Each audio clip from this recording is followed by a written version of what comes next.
Good morning all of you. In today's class we are going to learn about valency. So let's see what is valency.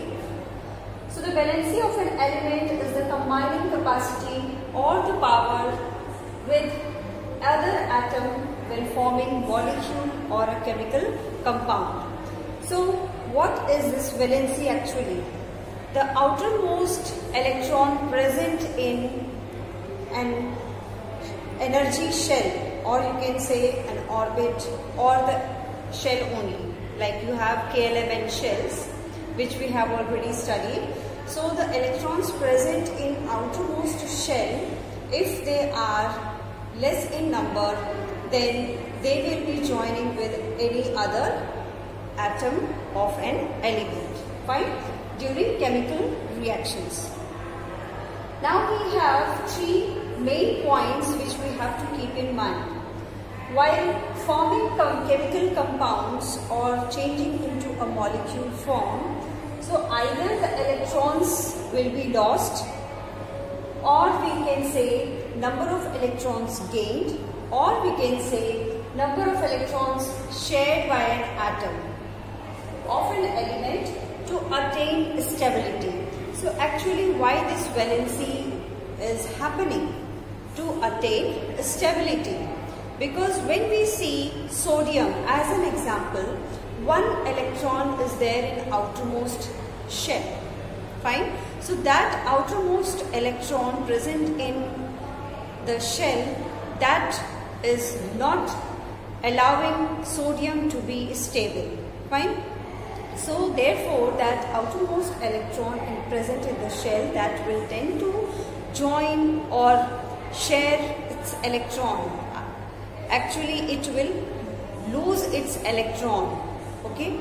And when it combines with chlorine, so chlorine has number of electrons 7 in outermost shell, so it has one less electron, so that less electron will be made equal by gaining one electron from sodium. So this is how the valency is taking place.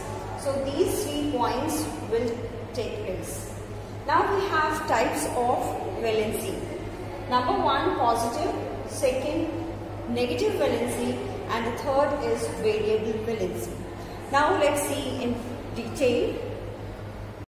Now let us see positive valency. So positive valency, when an atom loses one or more electron during chemical combination. So as I have given the example of sodium when combined with chlorine. So here sodium loses its electron, fine. So here if an ion formed by donating or losing one electron, that will be called a monovalent cation.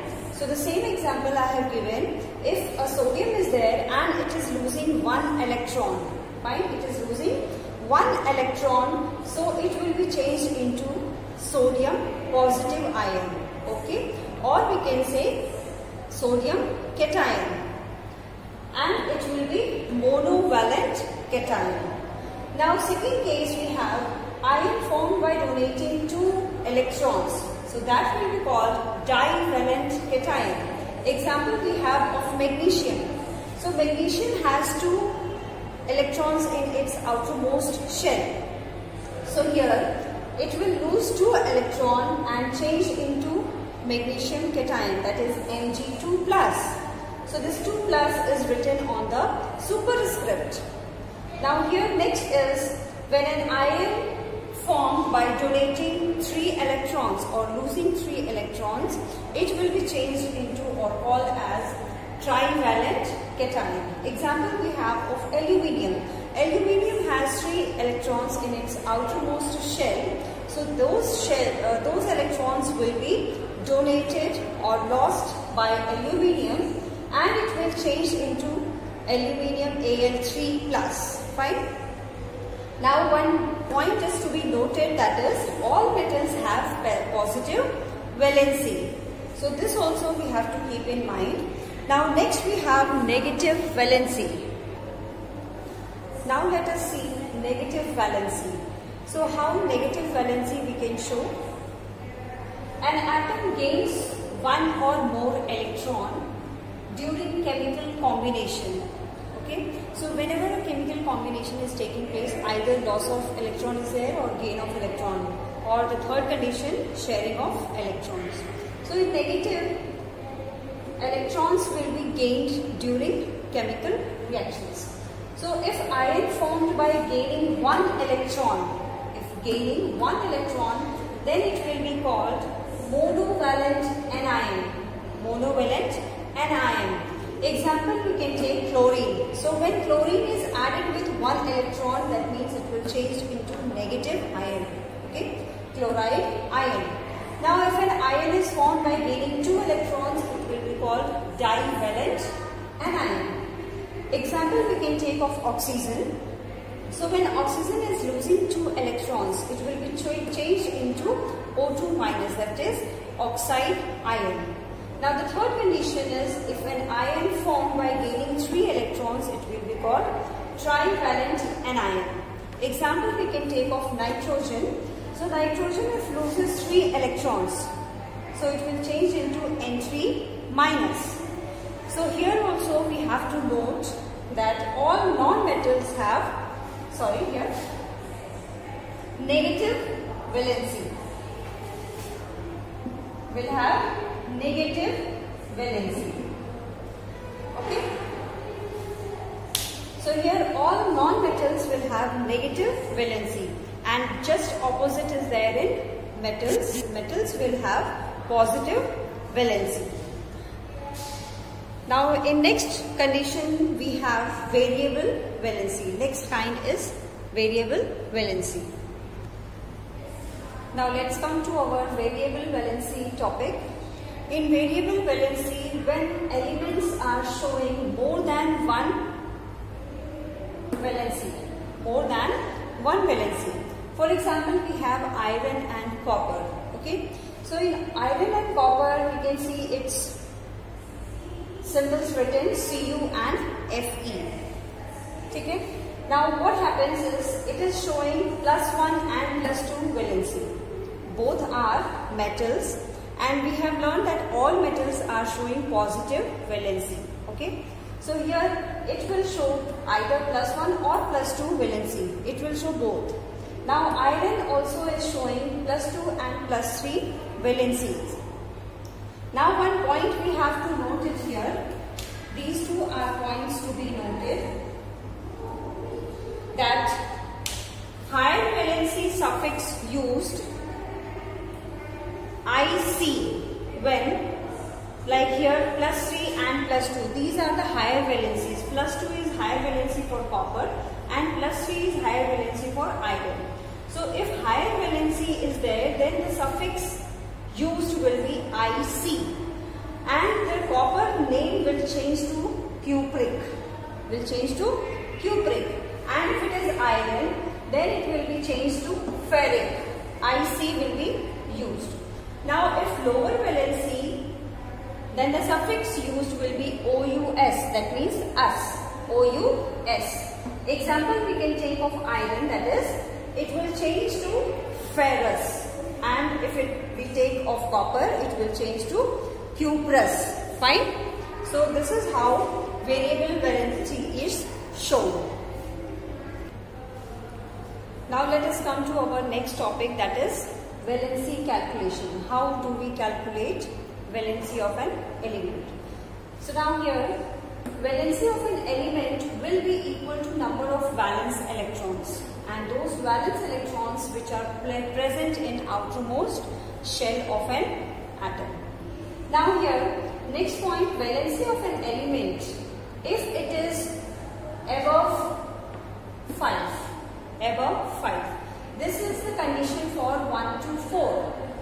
Like when we have, this I will show you here while explaining this example. Fine. So this is 8 minus VE. So this VE is denoting valence electron. Okay. So this condition will be applied when the condition is there for 5 to 8. Fine. When electronic configuration is showing 5 to 8 in outermost shell. Now let us see with the example lithium. So lithium, its atomic number is 3. its electronic configuration will be written as 2 and 1. 1 is in outermost shell. So its valency will be 1. Now if I am taking nitrogen, so its atomic number is 7. Now here its electronic configuration will be 2, 5. Okay. And its valency will be 3. Why 3? Because here in outermost shell we can see 5 electrons are there. So how many electrons did it need? It needs 8 minus 5 to complete its octet. 8 minus 5, that means it needs 3 electrons more to come at a stable state. So therefore its valency will be 3. Same way when we take the example of phosphorus, its atomic number is 15 and electronic configuration is 285. So in outermost shell it's having 5 electrons, so it needs 3 more electrons to come at stable state. Okay, so here also we will do 8 minus 5. Now next example, if we take of magnesium, its atomic number is 12 and electronic configuration 282. So here outermost shell has 2 electrons. So those 2 electrons will only be the valency of electron, valency of an element. After this we have classification of elements, how these are classified in periodic table. So here we can see that the characteristic of modern periodic table, we have 18 vertical columns. When you are going through a periodic table, like you have studied in class 6 also, periodic table was given. So now 18 vertical columns are called group, which are numbered 1 to 18. Then next point we have 7 horizontal rows are called periods, which are numbered from 1 to 7. Then next is elements present in the same group or period show similar properties, or they show a regular increase or decrease in properties. So they are called periodicity of properties. Now the chart is given that you have to learn by heart. Okay. Because electronic configuration can be understood, but the atomic number and mass number you have to learn by heart. Okay. So here on the next page 4.7 table is given, and that table also you have to learn. Like in first column element symbol is given, second column atomic number, then electronic configuration is given. After that we have group numbers or period number and then valency. So these all you have to learn by heart. And one more chart is given, that also 4.5. This also you have to learn by heart. Okay. I hope you have understood, and now you will revise whatever is taught to you. Thank you, class.